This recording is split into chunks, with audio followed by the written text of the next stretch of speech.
Hola, mi nombre es Josué, de parte de la materia de Cibernética y Computación 1 de la Universidad de Ciencia y Tecnología de Descartes. El día de hoy vengo a explicarles dos pequeños algoritmos que son algo, este, son algo sencillos para trabajar y para practicar esas habilidades de programación, para tener las bases y poder entrar ya de lleno al mundo de la programación con código y con compiladores un poquito más complejos de lo que son los programas que vamos a utilizar hoy en día, que vienen siendo DFD, diagramas de flujo.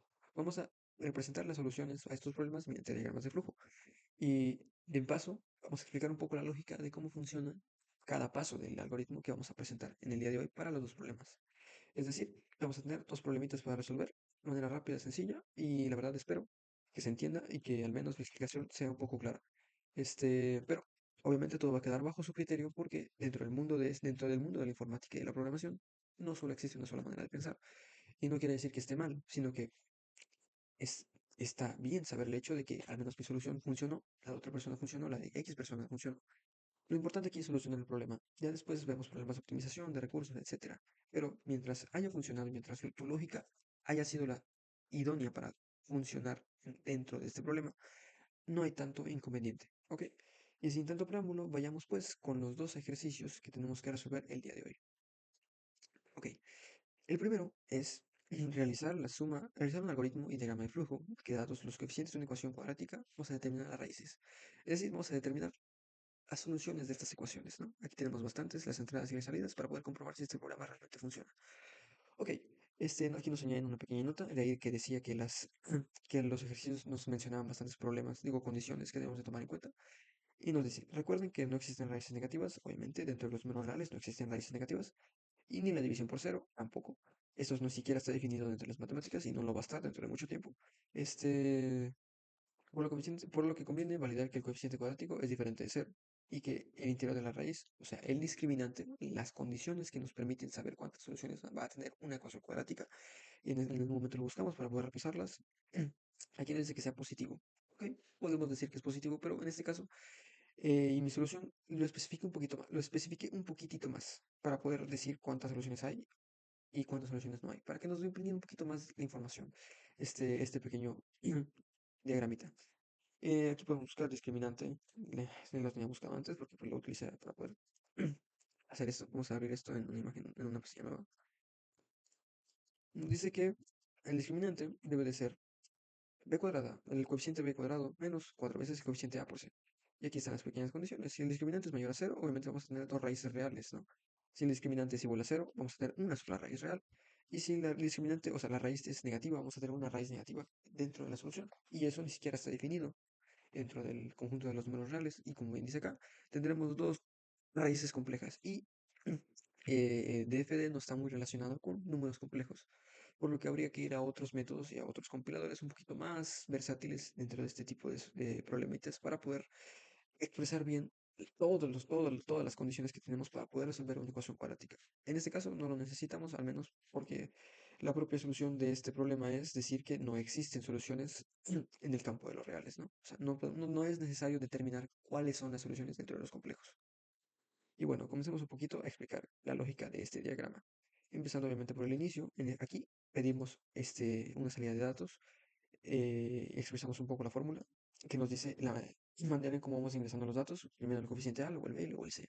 Bastante sencillo, recordando la fórmula de una ecuación cuadrática, ax al cuadrado más bx más c es igual a cero. Por consiguiente, aquí leemos las variables, es decir, los coeficientes, y aquí nos decía el problema que debemos de determinar, obviamente, que no existe una definición por cero, que es validar que el coeficiente cuadrático sea diferente de cero. Es decir, aquí calculamos el denominador, o sea, vemos la fórmula cuadrática, vamos a ponerla, cuadrática fórmula. Aquí vemos, obviamente, existe el denominador, y esto no debe ser distinto de cero, para que esto sea real, literal. Ok, aquí lo que hacemos es calcular este pequeño denominador y después lo evaluamos para que sea distinto de cero. Si sí es distinto de cero, procedemos a hacer todo el procedimiento que sí es por consiguiente, ¿no? Y si definitivamente estamos dividiendo por cero, obviamente no está definido, imprimimos que probemos otro método para poder solucionar esta ecuación, porque literalmente no tenemos una ecuación cuadrática, tenemos una ecuación lineal y existen muchos métodos para poder resolver una ecuación lineal. La más básica es despejarla, podemos factorizar también. Y bueno, aquí calculamos el discriminante porque también el problema nos pedía calcular el discriminante, que sea positivo, pero en este caso vamos a calcular la otra condición, que es que sea igual a cero, ¿no? Aunque bueno, si es mayor a cero, aquí podemos poner que es mayor o igual a cero, o sea, que sea positivo, y pues ya tenemos los dos casos, pero aquí para especificar un poquito más, pondremos que es las dos condiciones de manera explícita, ¿no? Aquí calculamos el discriminante, que es como ya lo había mostrado acá, es b cuadrado por menos 4ac, perfecto. Y aquí lo evaluamos. Si el discriminante es mayor a cero, recurriendo a esto, tenemos dos raíces reales, aquí las calculamos. Si es igual a cero, solo tenemos una raíz real, pero esa raíz real se le conoce como raíz doble o raíz única. También se le conoce como el vértice de una ecuación cuadrática, así que solo va a cortar en un punto en el plano. Así que por eso vamos a llamar a las variables en lugar de x1 y x2, vamos a llamarlo como doble x, que es la raíz doble, o sea, es una raíz doble que corta dos veces en el eje, ¿no? Pues bueno, aquí calculamos las dos raíces, hacemos aquí uso de recursividad, porque ya antes ya habíamos calculado el discriminante, entonces como ya sabemos que el discriminante es esto, y la fórmula cuadrática tiene el discriminante bajo una raíz cuadrada, pues únicamente aplicamos la raíz cuadrada del discriminante, en lugar de escribir toda la operación, entre dos. Aquí está expresado de esta manera para evitar problemas con el tipo de número que utiliza este DFD, porque me tocó que al menos ocurrieron cosas extrañas al momento de probar y jugar un poco con este diagrama y con ecuaciones que no son tan convencionales, como lo son 10x al cuadrado más 10, porque se multiplicaban cosas que no se tienen que multiplicar, y supongo yo que tiene que ver un poco con el tipo de dato que maneja y la cantidad de decimales que este puede trabajar. Por eso expresamos al 2 como entero, 2.0 con 0 decimales, de esta manera. De ahí, obviamente, después de este proceso, después de que el discriminante nos diera que si es mayor a 0 y tenemos dos soluciones, obviamente las vamos a imprimir, x1 y x2, y fin. Si, si tenemos que es igual a cero, o sea, una sola solución, pues la raíz, si esto es igual a cero, obviamente tenemos la raíz de cero, o sea que ya no es ni necesario poner o de esta raíz de nuevo, porque va a ser cero. Así que solo nos quedamos con menos b entre 2a, lo que tenemos acá. Y si recuerdan, esto es el vértice de una ecuación cuadrática, lo pueden investigar por aparte, porque al menos de mis clases de geometría analítica recuerdo que era así. Y pues bueno, después de calcular esto, imprimimos la solución, que es doble x, como decía antes. Y si definitivamente, como les decía, no cumple ninguna de las dos condiciones, es decir, tiene raíces complejas, aquí nos ponemos un pequeño mensajito de que no cuenta con una solución porque no está definido en los números reales. Ok, vamos a presentar una vez presentado este diagramita, vamos a comprobar si realmente funciona. Aquí nos imprime bien de manera que las cuales vamos a pedir los datos. A primer valor dice que esa, vamos a probar con lo que nos dicen acá. El coeficiente es 1, 1 y menos 2. 1, 1 y menos 2. La solución de la ecuación son 1 y menos 2. X1 es 1, X2 es 2, correcto. Vamos a ir con el siguiente, que es el segundo caso, que es el único vértice que corta en el eje. Nos dice que los coeficientes son A es igual a 1, B es igual a menos 4 y C es más 4. Ok, vamos a terminar la ejecución de esto. Nos dice A es igual a 1, B es igual a menos 4 y C es igual a 4. La solución única de la ecuación es 2, X igual a 2. Perfecto, correcto. Tenemos acá una raíz negativa, una raíz compleja, vamos a ver. Nos dice que A es igual a 1, B es igual a menos 2 y C es igual a 5. Bloqueemos entonces para ver si sí. 1, menos 2 y 5. Debería ser real, debería ser complejo, ¿no? Y dice, la ecuación no está definida dentro de los números reales. Perfecto. Ahora sabemos que este pequeño diagramita de flujo, bajo esta lógica, cumple todas las condiciones que nos dijo el problema y permite resolver ecuaciones cuadráticas de los tres casos.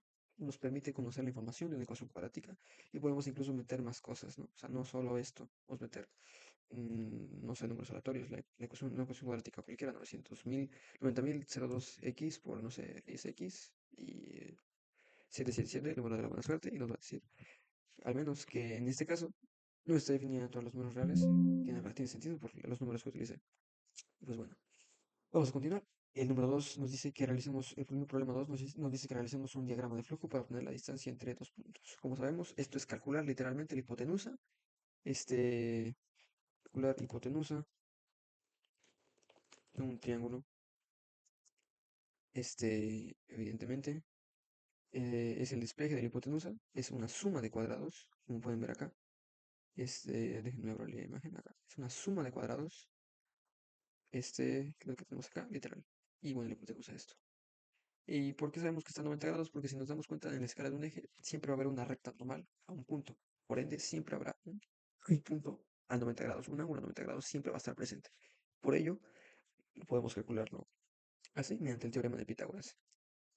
Y bueno, vamos a primero analizar el diagramita de flujo para poder dar la solución. Primero que todo, pedimos los datos en un punto P1, X1 y Y1, y en un punto P2, X2, Y2. Literal, lo que nos pide el problema y las cosas que nos están dando para poder verificar si realmente estamos bien. La distancia entre los puntos es esto, está expresada de esta forma. Si nos damos cuenta, X2 menos X1 es delta de X, porque si le gastamos a un valor X2, un valor de X1, nos va a permitir saber cuánto ese X ha crecido. Tenemos un delta de X, porque delta es incremento, ¿no? Y siguiendo esa misma lógica, tenemos a delta de Y, cuánto ha crecido Y. Si lo imaginamos un poquito, serían como los catetos, ¿no? En el eje de las Y, en el eje de las X, serían como los catetos que tendríamos para calcular esa hipotenusa, y la hipotenusa sería el análogo a la distancia entre estos dos puntos. En este caso, estas serían las unidades que están separados, los puntos que queremos calcular.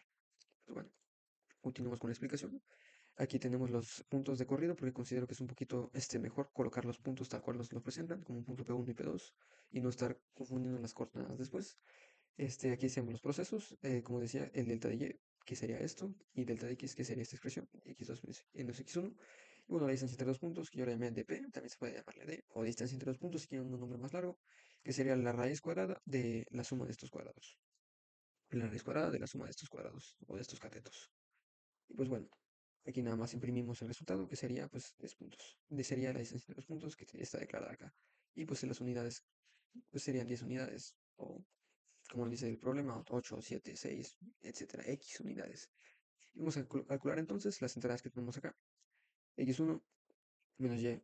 X, el punto P1, que sería disculpen, sería si el punto X1 sería menos 1, o sea, a ejecutarlo, ejecutarlo, sería menos 1, coma, 5,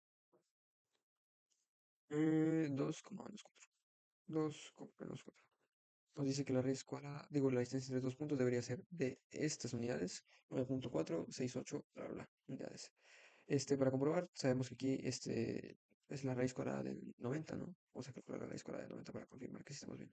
La raíz cuadrada de 90 es este número. Y nos dice que debe ser 9.48 y los decimales, ¿no? 9.48 y los decimales. Perfecto. El programita nos dio la distancia correcta, aunque se expresa en decimales. Vamos a ejecutarlo de nuevo para poder seguir con las otras entradas. Nos dice que x1 es igual a menos 4, y1 es igual a menos 3, y1 es igual a menos 4, igual a menos 3, y que y2 es 2 y 5, 2,5. 2,5. Nos dice que la distancia entre los puntos es de 10 unidades. Perfecto. Hemos solucionado este problema para calcular la distancia entre los puntos de manera rápida, bastante sencilla y de manera concisa y coherente. Porque no estamos pidiendo datos primero, no estamos pidiendo las 10 primero, luego estamos ejecutando los procesos. Se podría hacer, pero como bien dije, queda bajo el criterio de cada uno la manera en cómo resolver los problemas y cómo de rápido estos pueden efectuarse. Y pues bueno, de momento y de mi parte, esto sería todo. Esta es la manera en la que yo solucioné estos dos problemas mediante esta lógica expresada en estos algoritmos no muy largos y bastante sencillos de comprender. Espero que me haya explicado un poquito bien y que haya quedado claro esta lógica. Y como les había, vuelvo a repetir, repito, reitero, cada quien tiene su propia lógica, cada quien piensa diferente. No nos enfrasquemos a solucionar las cosas de una sola manera porque no existe una única solución.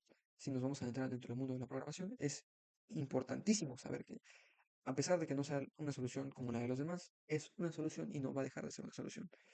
Mi nombre es Josué y esto sería todo. Hasta luego.